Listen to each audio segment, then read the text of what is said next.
Good morning student. कल हमने जो वियना संधि है 1815 के अंदर हुई थी और जो नेपोलियन की हार का जो प्रमुख कारण था, यानी जो वियना संधि हुई थी उस जो वाटरलू की संधि के नाम से भी उसको जाना जाता है, उसमें नेपोलियन को क्या है राजगद्दी से हटा दिया गया था। इसके साथ साथ जब 1848 के अंदर यानी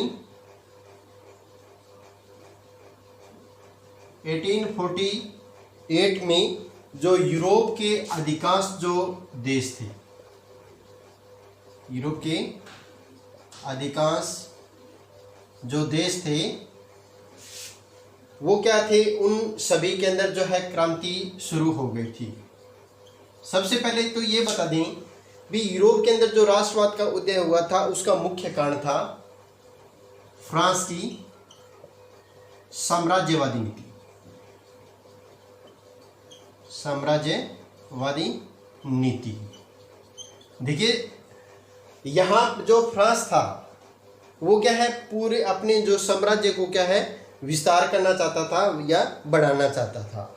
फ्रांस के अंदर जिन जो छोटे छोटे राज्य थे वो उनको अलग करना और इसके साथ साथ उसके जो साम्राज्य पर अधिकार करना, इसका जो है मुख्य जो नीति रही थी।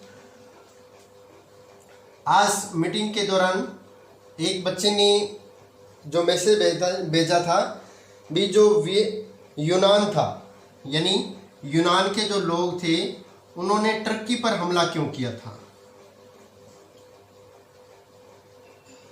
तो यूनान के लोगों ने 1821 में जो टर्की के जो है विरुद्ध विद्रोह किया था, इसका जो मुख्य कारण था वो भी क्या था, साम्राज्यवाद।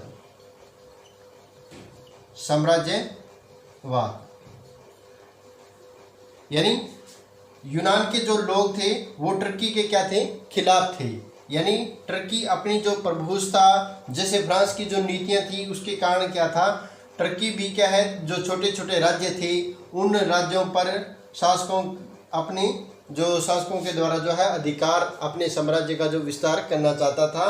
तो इसलिए जो टर्की के जो लोग थे यूनान के जो लोग थे वो क्या है टर्की से खिलाफ थे या उसका विद्रोह करते थे। इसलिए 1821 यानी 1821 के अंदर जो ईरान के लोगों ने टर्की का विद्रोह किया और 1829 के अंदर यानी 1829 में यूनान को क्या है टर्की से क्या कर दिया था, अलग कर दिया गया था या उसे स्वतंत्र घोषित कर दिया गया था।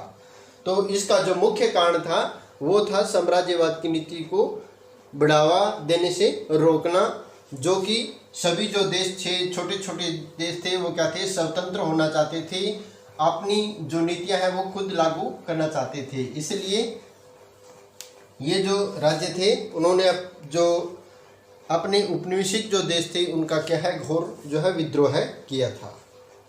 अब क्या था, कुछ महान क्रांतिकारी भी हुए थे जो छोटे छोटे सेनापति थे या मंत्री थे या फिर जो नौकर थे। उसमें क्या है सबसे जो प्रमुख है वो उसमें नाम आता है गैरिबोल्डी का।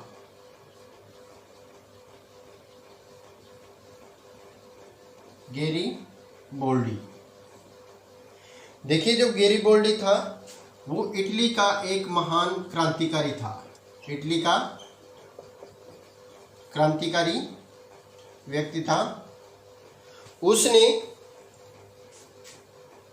इटली को जो है स्वतंत्र करवाने या इटली का जो एकीकरण करवाने में बहुत ही महत्वपूर्ण भूमिका निभाई थी। एकीकरण का होता है क्योंकि जो इटली जो देश था वो क्या है छोटे छोटे टुकड़ों के अंदर बंटा हुआ था, जैसे पूर्वी इटली और पश्चिमी इटली। यानी इटली के जो छोटे छोटे टुकड़े थे, तो इसका ये मानना था भी कोई भी जो देश है तब तक प्रगति नहीं कर सकता या उन्नति नहीं कर सकता जब उसके टुकड़ों में बटा होगा या जब उसके जो साम्राज्य है वो जिसका विखंडन हुआ होगा। तो जब तक वो एक नहीं होगा उस संयुक्त जो नहीं होगा, या जैसे इसने एक एग्जाम्पल दिया था भी, छोटा जो संयुक्त जो परिवार है उसको तोड़ना आसान नहीं होता, या उसको कोई दबा नहीं सकता। इसलिए जो किसी भी परिवार का जो समूह है वो छोटे छोटे टुकड़ों में यदि बंटा है तो उसको संयुक्त करना बहुत जरूरी होता है। उसी प्रकार जो इटली है क्या छोटे छोटे भागों में बंटा हुआ था, या जैसे पूर्वी इटली और पश्चिमी इटली के अंदर, तो इसने इटली के जो एकीकरण के लिए सबसे महत्वपूर्ण जो है भूमिका निभाई थी। और गैरिबोल्डी था, वो क्या था, जियोसेपे मैत्सिनी।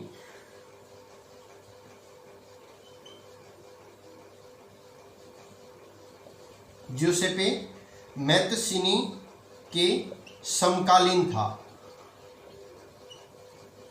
जियोसेपे मैत्सिनी के समकालीन था,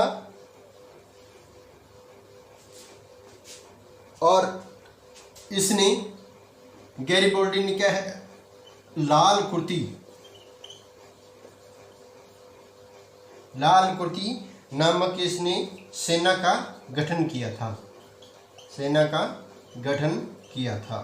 अब देखिए जो समकालीन जो होता है वो क्या होता है, समकालीन होता है कोई भी देश के अंदर एक जैसे सोच वाले जो व्यक्ति होते हैं वो अपने अपने कार्यों में लगे हैं। जैसे गैरिबोल्डी था, उसका क्या था, इटली का एकीकरण। उसी प्रकार जो मैत्सिनी है उसने भी क्या है, जो जर्मनी के एकीकरण, जैसे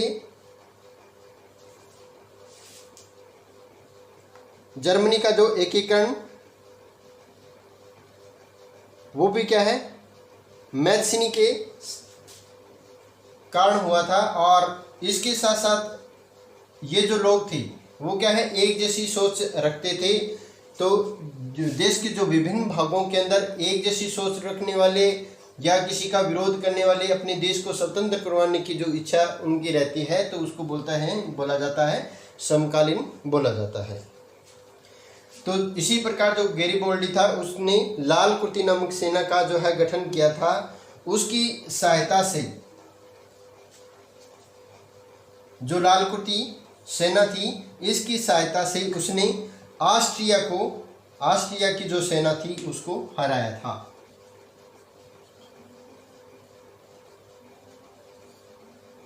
ऑस्ट्रिया की सेना को हराया था, या ऑस्ट्रिया को उसने हराया था। और इस प्रकार उसने इटली की स्वतंत्रता के लिए क्या है, कई प्रकार के जो है आंदोलन किए। अब इटली के एकीकरण के अंदर काबूल की जो है महत्वपूर्ण भूमिका भी रही थी। काबूल जो इटली का बिस्मार्क जाना जाता था, काबूल को इटली का बिस्मार्क कहा जाता था। वह इटली के सार्डिनिया राज्य का प्रधानमंत्री था।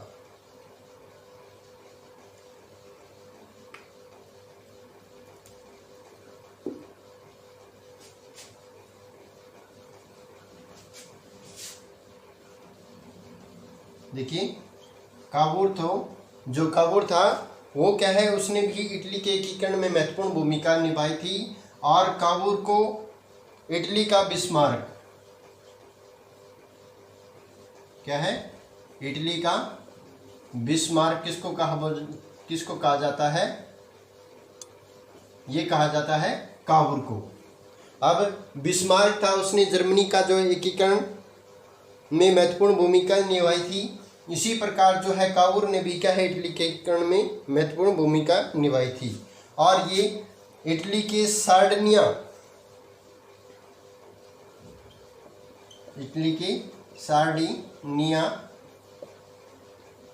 राज्य का क्या था, प्रधानमंत्री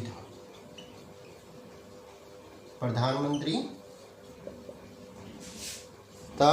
उसने इटली के एकीकरण के लिए भी बहुत से योगदान दिए। और उसने सर्वप्रथम अपने राज्य को, यानी काबूल ने सबसे पहले अपने राज्य को किस में मिलाया था, इटली के अंदर मिलाया था। इसके बाद जर्मनी के जो राजनीतिक इतिहास में भी क्या है, जिस प्रकार इटली में काबूल और जो गैरिबोल्डी ने भी क्या है इटली का एकीकरण कराया था, उसी प्रकार जो बिस्मार्क ने भी क्या है जर्मनी के एकीकरण में महत्वपूर्ण भूमिका निभाई थी। जर्मनी के एकीकरण में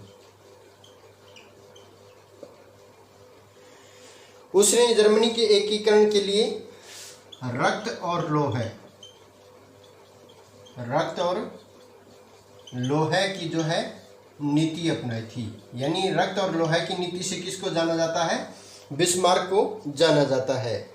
उस जैसे महान जो क्रांतिकारी थे उसके प्रयासों से ही, यानी बिस्मार्क के प्रयास से ही जो है जर्मनी का वो है एकीकरण हुआ था। अब मेटरनिख जो था, मेटरनिख का जो नाम काफ़ी चर्चा में रहा था। मेटरनिख ये था ऑस्ट्रिया का चांसलर, ऑस्ट्रिया का चांसलर बोला जाता है, जो मुख्य प्रशासक जो होता है।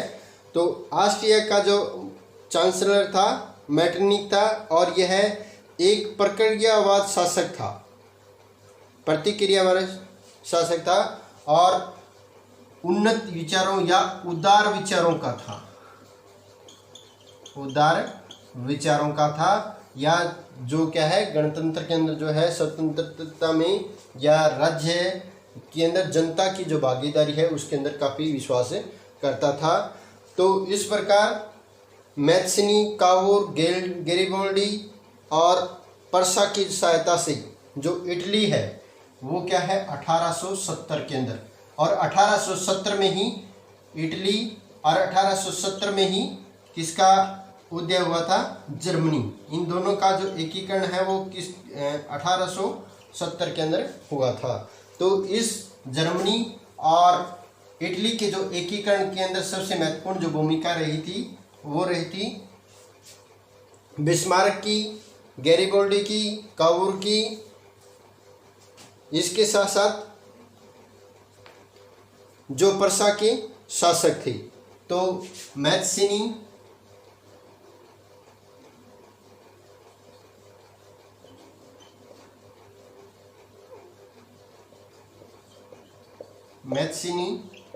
कावूर, गैरिबाल्डी और पर्सा के शासक, पर्सा के जो शासक थे उनकी वजह से क्या है जो इटली था वो 1870 के अंदर स्वतंत्र हुआ था या उसका एकीकरण हुआ था।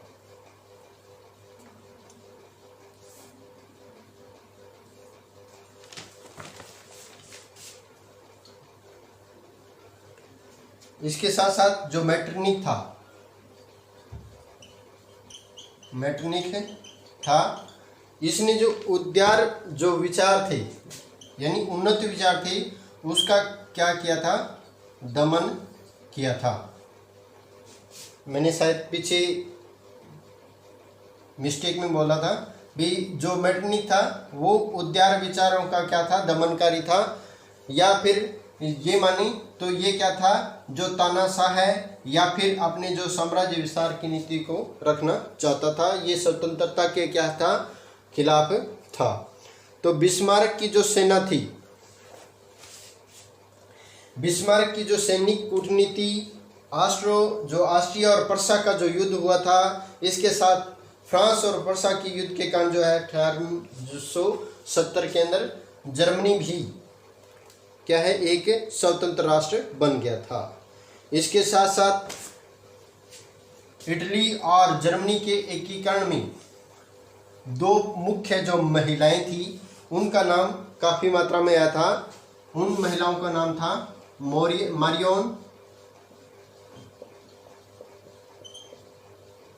मारियोन और जर्मेनिया। मारियोन और जर्मेनिया दो मुख्य जो है नारियां थी जिनका चित्र जो है काफ़ी जो है दिखाया जाता है। उसने उनको क्या है, इन दोनों महिलाओं को राष्ट्र के रूपक यानी प्रतीक के रूप में, राष्ट्र के प्रतीक के रूप में चिन्हित किया जाता था। और इसमें जो मारियन थी, मारियन यानी मारियान किसकी थी? फ्रांस। मारियान को फ्रांसीसी जो गणराज्य है, फ्रांस गणराज्य का प्रतीक माना जाता था, और जर्मेनिया यानी इसको किसका प्रतीक माना जाता था? जर्मनी का प्रतीक माना जाता था। जबकि जर्मेनिया जो थी वो क्या थी? जर्मन राष्ट्र का जो है रूप थी या उसी प्रतीक माने जाते हैं। तो ये थे हमारे जो मुख्य अंश, जिसमें जो इटली यूरोप के अंदर जो राष्ट्रवाद का उदय हुआ था उसमें इटली और जर्मनी की जो है वो महत्वपूर्ण भूमिका थी। इसके साथ साथ जो ऑस्ट्रिया और पर्सा ने भी क्या है जो महत्वपूर्ण भूमिका निभाई थी। यूनान जो राज्य था उसने जो ऑस्ट्रिया का घोर विरोध किया था, इसका प्रमुख जो कारण था वो क्या था? वो था मेटरनिख की जो साम्राज्यवादी नीति। So thank you.